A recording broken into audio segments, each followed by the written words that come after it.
sais pas, pour gagner le temps, c'est mieux que je maximise mon temps. L'interprète, il prend toujours la moitié du temps. Amen. Je remercie l'homme de Dieu Pelé qui m'a invité. C'est un privilège pour moi que d'apporter la parole de Dieu aux hommes de Dieu. Il n'était pas obligé de le faire. Ce n'est pas que nous sommes meilleurs, mais c'est une grâce que Dieu nous a faite. Et je remercie tous les hommes de Dieu qui nous ont accueillis chaleureusement au bureau. Ils nous ont donné l'envie d'apporter la parole. Je remercie aussi Papa Mbaka qui a cédé l'église pendant cette semaine. Que Dieu vous bénisse. Et il est là dans son coin et il n'était pas aussi obligé. Que Dieu le bénisse abondamment. Seigneur Dieu de gloire, je te confie cette parole.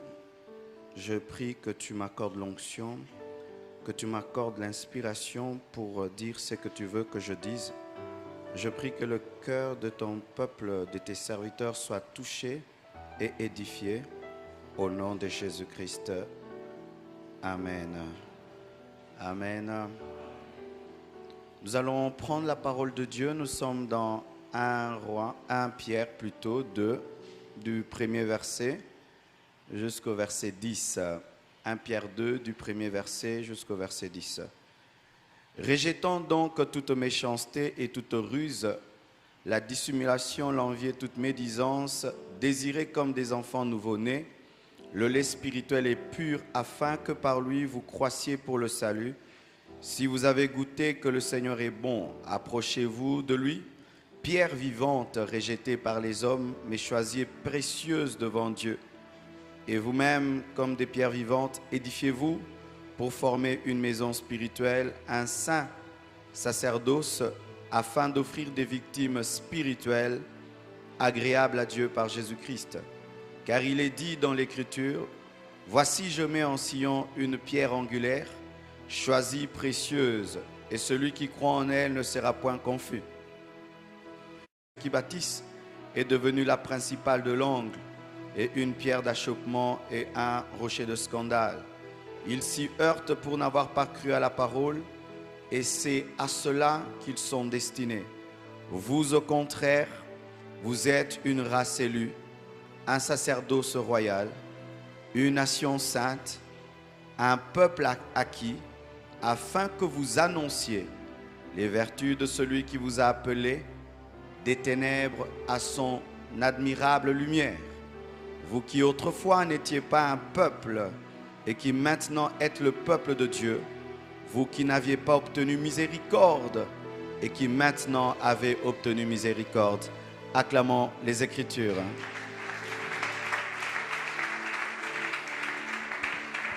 Vous pouvez aussi lire chez vous à la maison. On a passé de temps, je crois j'ai 30 minutes, tout Exode 8, Exode 28 et Exode 29.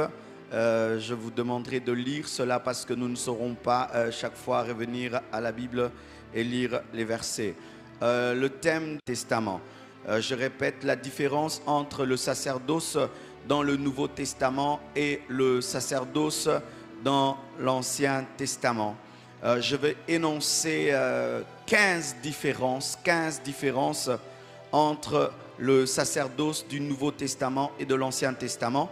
Et si tu veux bien maîtriser cet enseignement, tu fais un tableau que tu divises en deux. Et chaque fois que je dis un, tu écris ancien, nouveau. Et à la fin, tu auras la totalité du message. Donc tu traces un tableau, tu écris Ancien Testament, Nouveau Testament ou Nouveau Testament, Ancien Testament. Il y a 15 points. Ce n'est pas que la liste est exhaustive que nous allons tout dire, mais ce sera l'essentiel quand même dans ce domaine. D'abord, qu'est-ce que le sacerdoce?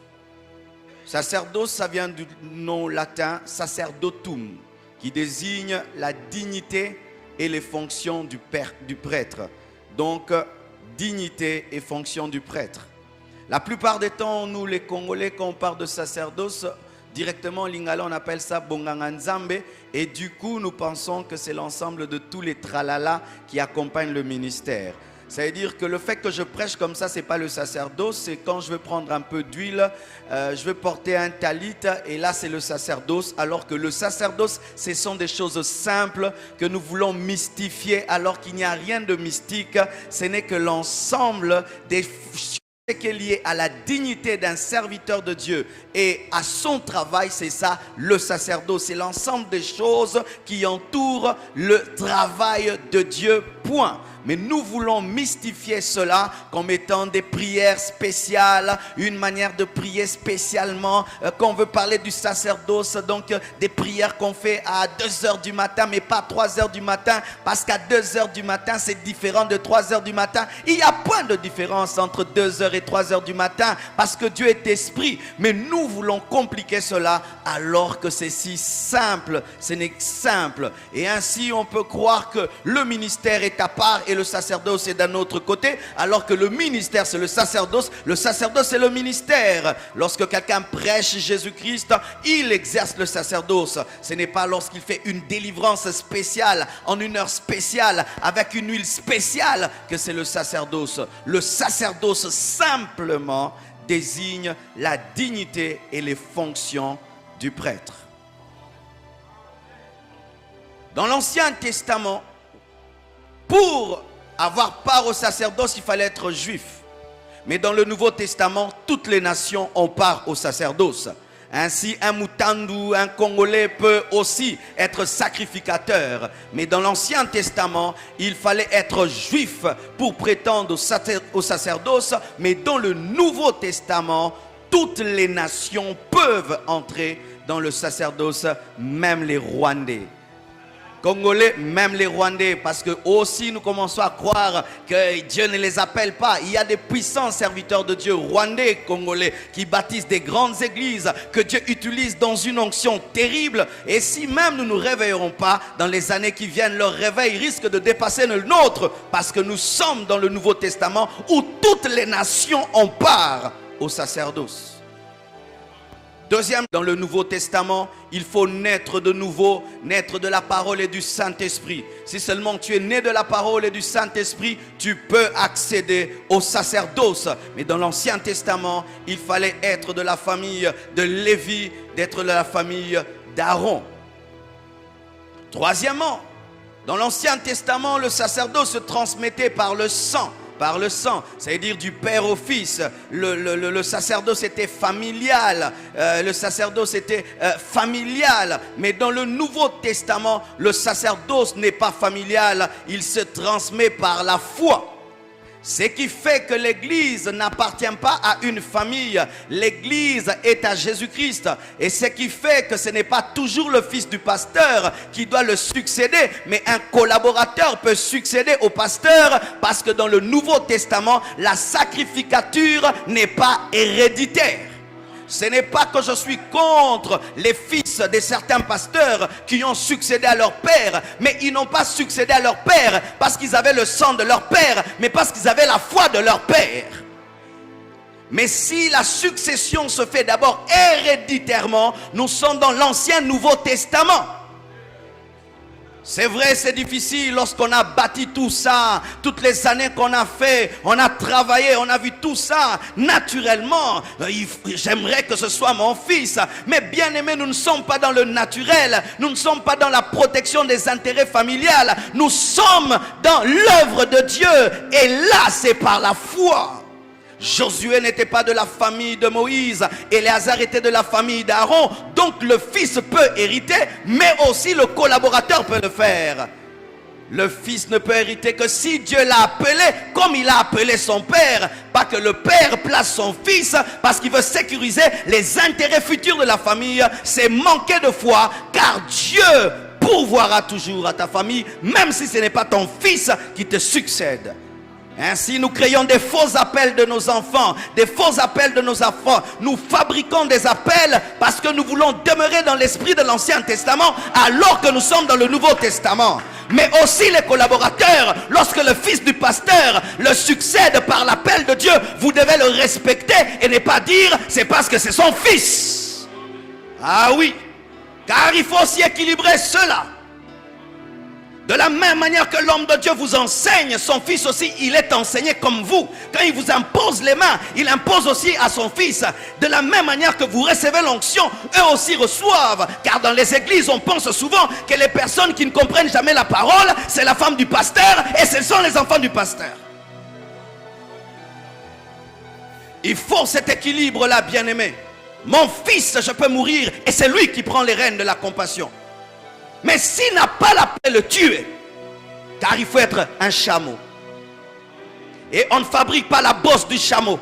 C'est Dieu qui donne la bosse du chameau et la capacité d'avaler de l'eau. Et ainsi, si tu fabriques la pelle, tu es en train de changer un âne en dromadaire. C'est ainsi comme de Dieu, il faut investir l'argent, pas seulement dans le ministère, mais dans les affaires, dans des écoles, dans des hôpitaux, dans plusieurs autres choses, de peur que la succession soit financière au lieu d'être spirituelle. On reconnaît une vraie succession lorsque celui qui vient fait plus. Et ainsi nous devons reconnaître certains fils qui font plus dans cette ville. Quand même il y en a qui font plus, il faut le reconnaître. Je connais que la femme d'Idaosa, après sa mort, elle a fait plus que son mari. Quand le collaborateur fait mieux, on dit, ah, c'était lui. Et quand le fils ou la femme fait mieux, c'est pas lui. Il ne faudrait pas que cela se fasse charnellement et que cela se fasse spirituellement. Et là, Dieu peut prendre soit dans la famille ou en dehors de la famille. Mais quand il prend en dehors de la famille, il ne prendra pas un fils qui va détruire la vision du pasteur et qui va détruire la famille du pasteur. Il prendra un fils qui a l'amour et qui peut prendre soin de la famille du pasteur comme étant sa propre famille. C'est dommage que des fois on puisse prêcher aux gens la parole de Dieu, mais qu'ils puissent haïr nos familles. Haïr le bonheur de nos familles, haïr le bonheur de nos femmes, le bonheur de nos enfants. Et on est avec vous, on a peur de vous. Ah oui, hein? J'aimerais pas, je meurs et mes enfants changent d'école. Ce qui fait, bien aimé, homme de Dieu, tu peux aimer un collaborateur, mais ce n'est pas qu'il t'aime. Jésus aimait Jean, mais Pierre aimait Jésus. Et c'est Pierre qui a prêché le jour de la Pentecôte. Ce n'était pas Jean. Il faut faire la différence entre ceux que tu aimes et ceux qui t'aiment. Il y a des collaborateurs que tu aimes, mais ils ne t'aiment pas comme tu les aimes. Jésus aimait Jean, Jean dormait à la poitrine. Mais le jour de la Pentecôte, ce n'est pas Jean qui a prêché. C'est un homme qui était prêt à sortir et accepter de mourir. À Jean, il lui a laissé sa mère. Mais à Pierre, il lui a dit, je te donne les clés.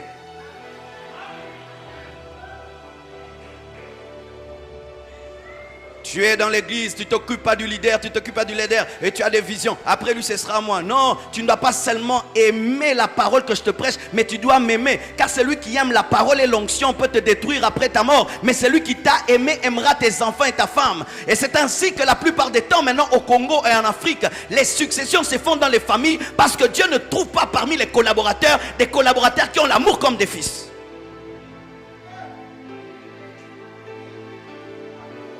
Tu peux être un grand prédicateur, tu ne succéderas jamais à ton père spirituel à cause de ton mauvais cœur. Parce que déjà qu'il est vivant, tu le maltraites. Lorsqu'il voyage, vous volez les dîmes. Et alors quand il ne sera pas là, vous paierez la maison. Acclamons le Seigneur.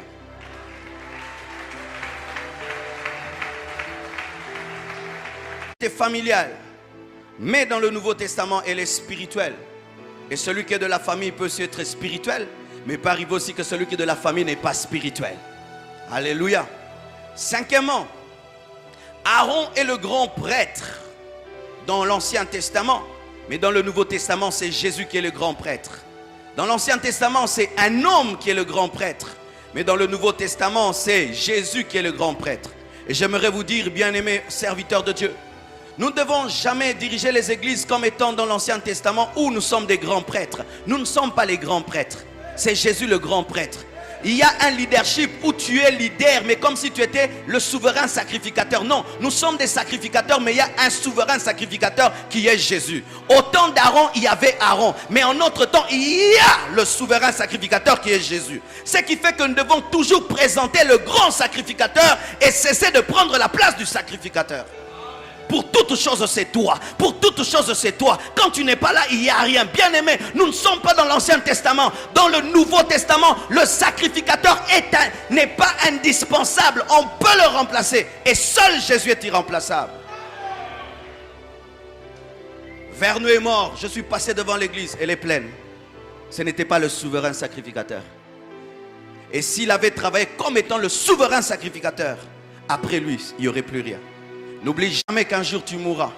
Et si quand tu sers Dieu dans le sacrificateur, alors que nous sommes dans le Nouveau Testament, où c'est Jésus qui est le souverain sacrificateur. Jette le leadership de gourou. Jette le leadership de gourou où tu deviens le Saint-Esprit de l'église. Tu n'es pas le Saint-Esprit de l'église. Tu as reçu le Saint-Esprit et tu es conduit par le Saint-Esprit. Arrêtons de nous présenter devant l'église comme étant des dieux, totalement dieux. Présentons-nous comme des hommes de Dieu. Quand tu te présentes totalement comme Dieu, le peuple ne comprendra jamais quand tu te manifesteras comme un homme. Mais si tu te présentes comme un homme et un homme loin de Dieu, les gens comprendront un jour.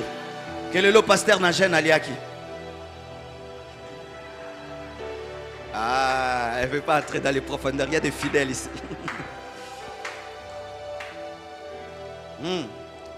Une autre chose, Aaron dans l'Ancien Testament est intermédiaire ainsi que sa descendance entre Dieu et les hommes. Mais dans le Nouveau Testament, c'est Jésus-Christ qui est le seul intermédiaire entre Dieu et les hommes. Dans le Nouveau Testament, un fidèle peut prier Dieu et Dieu l'exauce sans passer par toi. Mais dans l'Ancien Testament, il faut passer par Aaron. Dans l'Ancien Testament, pour être bon, jamais ramener nos fidèles dans l'Ancien Testament pour dominer sur eux. Nous ne devons jamais ramener les fidèles dans l'Ancien Testament pour dominer sur eux. Parce que ça donne du plaisir dans la chair que de dominer sur les gens. Ça fait un grand plaisir. Frère, bonio somba ki mutuko signala ngate. Ah, naba mutuka. Bonio lati veste non signala ngate. Frère, bonio voyageur signala ngate. Bien aimé, si l'église a 10 000 membres, ils vont te signaler tous leurs voyages, mais tu seras débordé de signalements. Ah, dites amen. Dites amen. Septième chose. Dans l'Ancien Testament, le souverain sacrificateur est indispensable. Mais dans le Nouveau Testament, seul Jésus-Christ est indispensable. J'arrive une fois, on m'a raconté l'histoire, un homme de Dieu, parce qu'il était en retard. Et il a pris 2 heures du temps. 2 heures du temps, il ne venait pas. Il dit, attendez-moi, chantez, chantez, parce que je dois venir. Il ne peut pas demander à un de ses fils de prêcher la parole, ou son épouse de prêcher la parole, ou quelqu'un de prêcher la parole. Non, il faut qu'on l'attende. Et si les gens vont rentrer à 23 heures, il faut qu'on l'attende. C'est mettre dans la tête des gens que tu es indispensable. Et ce n'est pas préparer la relève.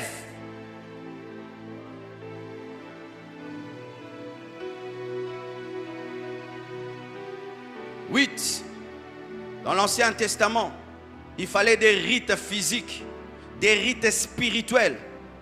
Plus de rites physiques et moins de rites spirituels. Beaucoup de rites physiques et moins de rites spirituels. Il fallait des cornes, il fallait de l'encens, il fallait des sacrifices animaux, il fallait une tenue spéciale, il fallait des chandeliers, il fallait de l'eau, il fallait du sel, il fallait le parfum. Mais dans le Nouveau Testament, nous avons des rites spirituels et très rarement des rites physiques. C'est le baptême d'eau, c'est le lavage des pieds pour ceux qui le croient, c'est l'onction d'huile. Point. Lorsqu'il y a trop de rites dans le Nouveau Testament, nous rentrons dans l'Ancien Testament. Écoutez, bien-aimés, nous servons Dieu dans une culture animiste où les gens veulent toucher pour croire. Ainsi, si tu le touches seulement, simplement, que Dieu te bénisse, il ne croit pas. Mais si tu dis Denda oui, faut et puis tu as la gauche, non rien, tu as la boye. Abina koutani na mo sakoli aba dimension te, mo sakoli aba grimace.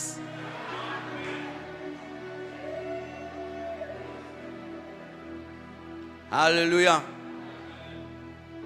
Tozo salaba prière moi kafu siko. Ndenge nini wana. Comme voyez ce ya moulai, ba prière c'est quoi? Kafu frère. Arrêtons ça. Jésus devant la mort disait Lazare sort. Sois pur. Vois, je te le dis.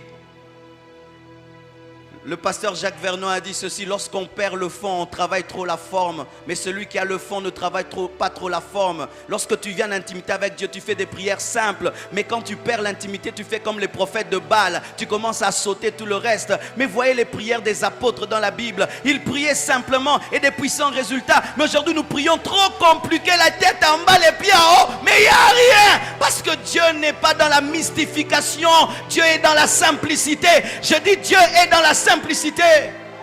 J'ai aimé quand j'ai vu Osborne, il présente Jésus simplement. D'ailleurs même, il n'expliquait pas trop la Bible, il donnait que des versets. Mais quand il dit que les aveugles voient, ils voyaient. Dieu est dans la simplicité. Jésus est venu pour simplifier les choses. Et ce n'est pas normal qu'on soit dans le Nouveau Testament, on commence encore à compliquer l'évangile. À Betty Biloko Moro va comprendre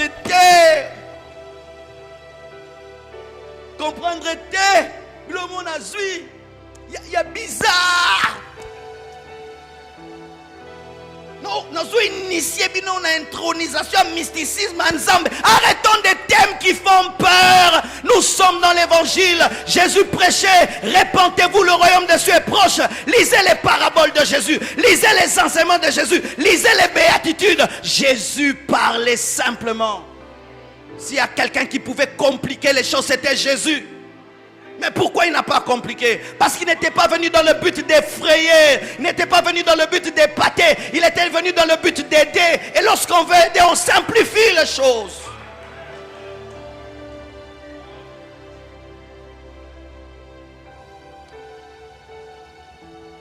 Où nous aimons maintenant des termes un peu exotériques, mais bibliques.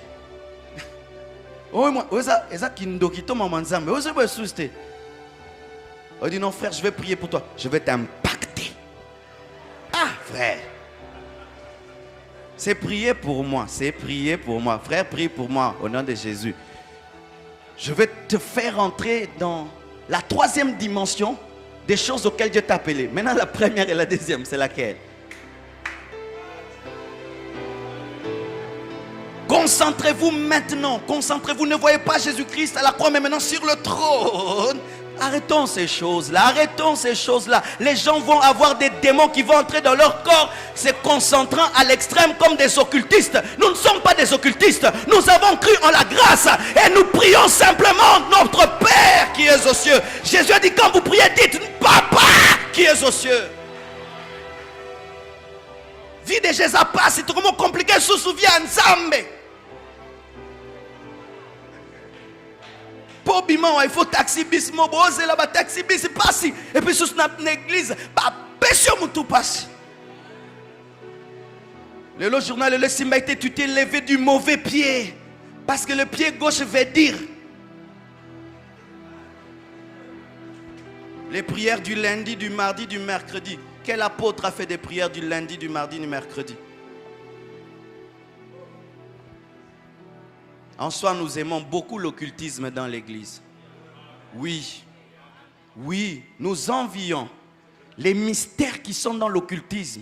Et nous ne nous satisfaisons plus de la simplicité de l'évangile, comme si ce sont les choses de la maternelle. Et quand quelqu'un veut dire qu'il devient un grand prédicateur, il doit prêcher des choses qui frisent un peu l'occultisme. Non, tu es déjà entré dedans.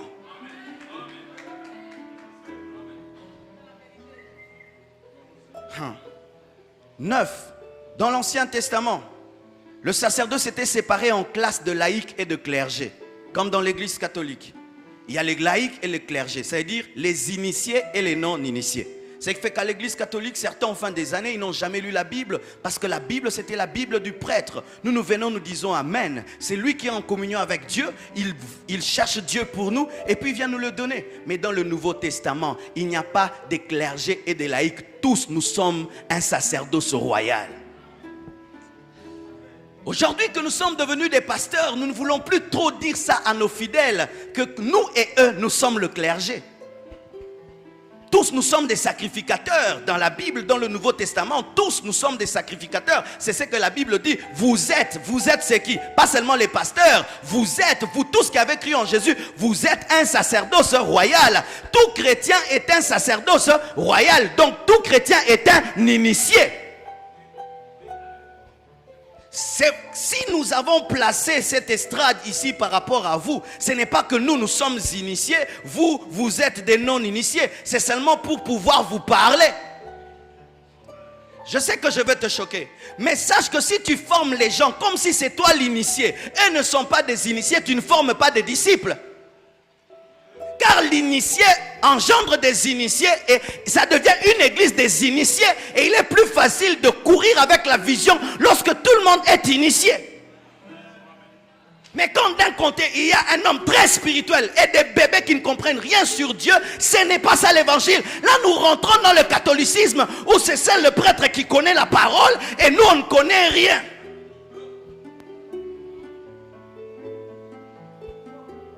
Le fidèle à qui tu prêches, lui aussi il entend Dieu.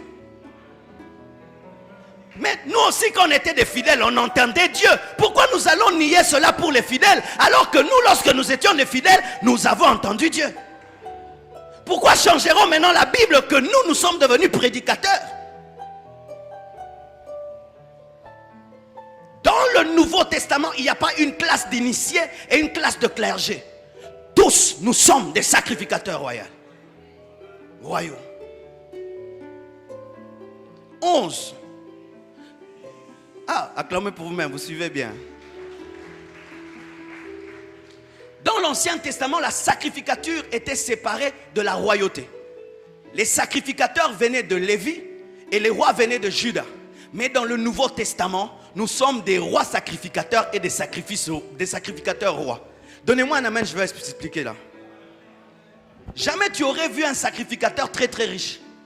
Ils étaient très spirituels et ils ne manquaient de rien, mais n'étaient pas très riches. C'est les rois qui étaient très riches, mais n'étaient pas très spirituels.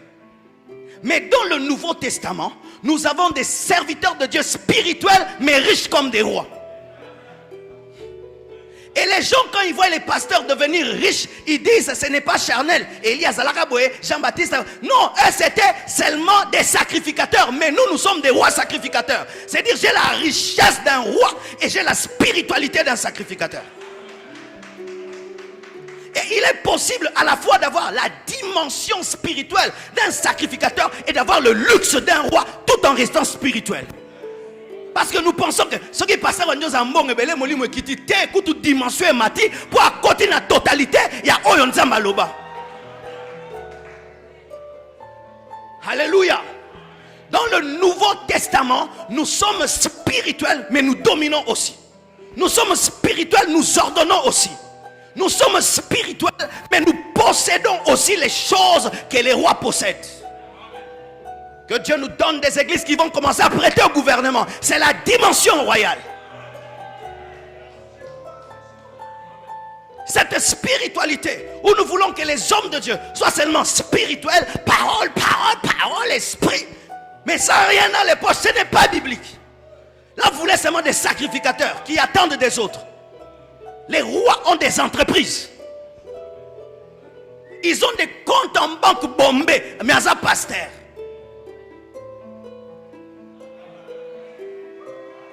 Dites amen. Quand j'ai commencé le ministère, j'avais ce déséquilibre. Pour moi, l'homme de Dieu, sacrificateur, sainteté, pureté, crainte de Dieu. Mais tu rencontreras des problèmes que seul le roi traite, pas les sacrificateurs.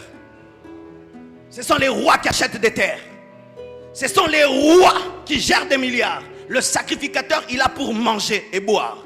Et ainsi, les gens veulent maintenir les hommes de Dieu dans les stricts minimums. Manger, boire, t'habiller, prêcher, d'or. Non, pas dans le Nouveau Testament. Zama pambola ma pour éviter qu'il y ait mon élabition dans le Nouveau Testament.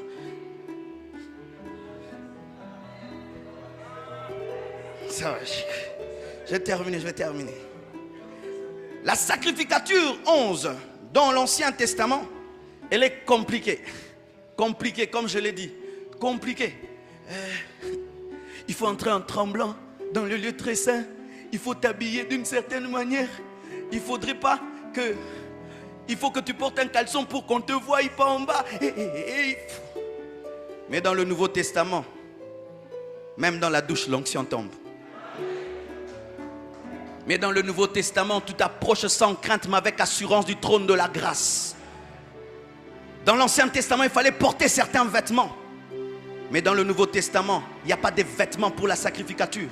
Preuve même, le plus grand sacrificateur, Jésus, est entré dans le lieu très saint sans vêtements, parce qu'il n'avait pas besoin de vêtements de justice pour se présenter devant Dieu, mais il avait sa propre vie afin de la présenter à Dieu.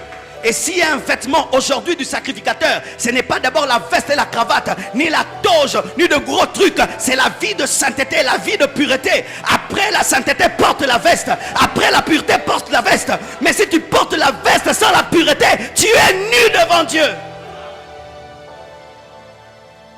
Donc consacrer batu biso tu il faut là ta bilamba moko boye. Donc consacrer batu na couper. Mais tout ça, la camoka est ma propre, hein, et ma bien. Mais ça, la mandezo sala, consécration. Ce n'est pas le vêtement. Ce n'est pas le vêtement. Il y a des ouins qui n'ont pas d'onction, mais qui portent des vêtements. Bien aimé, le vêtement du ouin, c'est la puissance de Dieu, c'est la sainteté. Si tu as un vêtement recherché dans le ministère, c'est la puissance de Dieu. Que porter des trucs, tu viens royalement, mais quand tu parles, il n'y a rien. Vaut mieux que tu viennes mal habillé, tu parles, il y a quelque chose.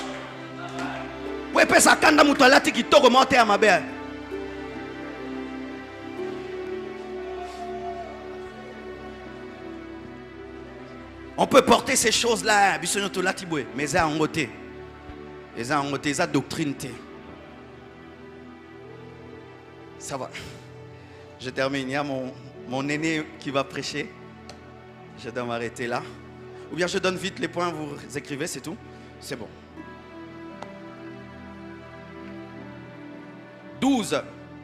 La sacrificature de l'Ancien Testament est dépassée. Mais la sacrificature du Nouveau Testament est actuelle. Amen.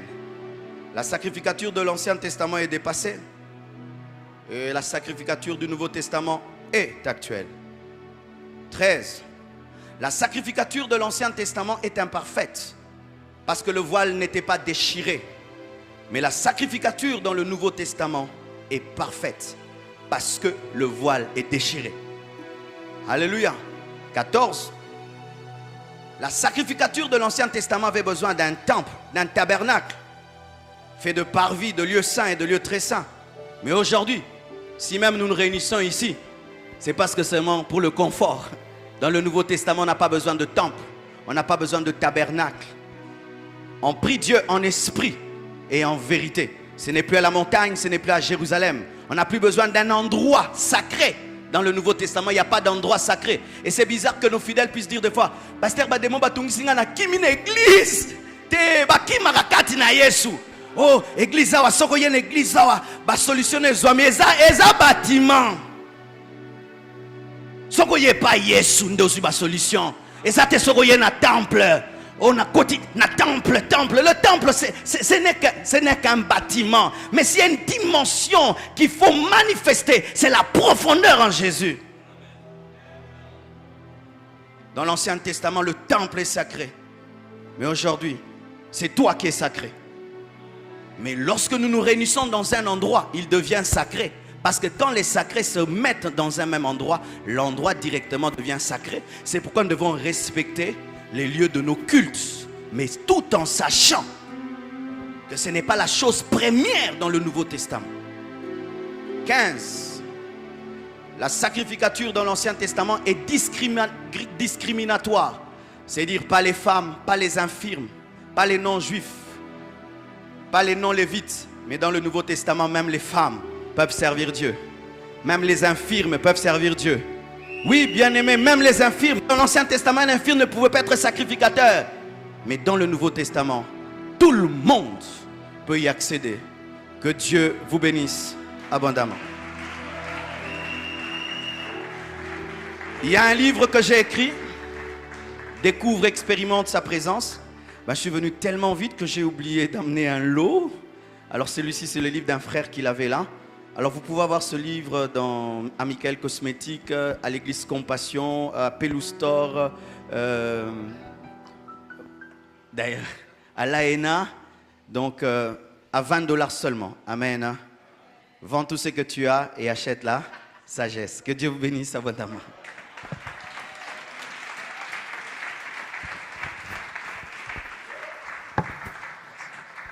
La consécration.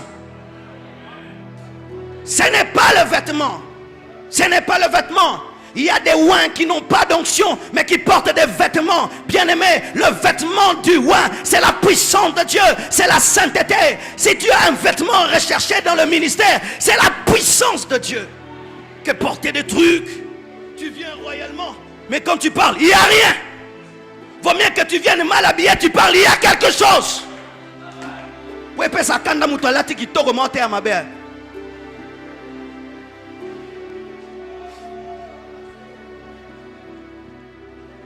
On peut porter ces choses-là, mais ça en côté. Et ça en côté, ça doctrine. Ça va. Je termine. Il y a mon aîné qui va prêcher. Je dois m'arrêter là. Ou bien je donne vite les points, vous écrivez, c'est tout. C'est bon. 12. La sacrificature de l'Ancien Testament est dépassée. Mais la sacrificature du Nouveau Testament est actuelle. Amen. La sacrificature de l'Ancien Testament est dépassée. Et la sacrificature du Nouveau Testament est actuelle. 13. La sacrificature de l'Ancien Testament est imparfaite. Parce que le voile n'était pas déchiré. Mais la sacrificature dans le Nouveau Testament est parfaite. Parce que le voile est déchiré. Alléluia. 14. La sacrificature de l'Ancien Testament avait besoin d'un temple, d'un tabernacle, fait de parvis, de lieux saints et de lieux très saints. Mais aujourd'hui, si même nous nous réunissons ici, c'est parce que seulement pour le confort. Dans le Nouveau Testament, on n'a pas besoin de temple, on n'a pas besoin de tabernacle. On prie Dieu en esprit et en vérité. Ce n'est plus à la montagne, ce n'est plus à Jérusalem. On n'a plus besoin d'un endroit sacré. Dans le Nouveau Testament, il n'y a pas d'endroit sacré. Et c'est bizarre que nos fidèles puissent dire des fois, Pasteur Bademo Batungisinga na kimi na église. Te bakima rakati na Yesu. Oh, église awa soko yen église awa ba solutionner zwami eza bâtiment. Soko ye pas Yesu ndosu ba solution. Eza te soko yen na temple. On a côté na temple. Le temple, ce n'est qu'un bâtiment. Mais s'il y a une dimension qu'il faut manifester, c'est la profondeur en Jésus. Dans l'Ancien Testament, le temple est sacré. Mais aujourd'hui, c'est toi qui es sacré. Mais lorsque nous nous réunissons dans un endroit, il devient sacré. Parce que quand les sacrés se mettent dans un même endroit, l'endroit directement devient sacré. C'est pourquoi nous devons respecter les lieux de nos cultes, mais tout en sachant que ce n'est pas la chose première dans le Nouveau Testament. 15. La sacrificature dans l'Ancien Testament est discriminatoire. C'est-à-dire pas les femmes, pas les infirmes, pas les non-juifs, pas les non-lévites. Mais dans le Nouveau Testament, même les femmes peuvent servir Dieu. Même les infirmes peuvent servir Dieu. Oui, bien-aimés, même les infirmes. Dans l'Ancien Testament, un infirme ne pouvait pas être sacrificateur. Mais dans le Nouveau Testament, tout le monde peut y accéder. Que Dieu vous bénisse abondamment. Il y a un livre que j'ai écrit, Découvre, expérimente sa présence. Je suis venu tellement vite que j'ai oublié d'amener un lot. Alors celui-ci, c'est le livre d'un frère qui l'avait là. Alors vous pouvez avoir ce livre dans Amical Cosmétique, à l'église Compassion, à Pelou Store, d'ailleurs à l'AENA, donc à $20 seulement. Amen.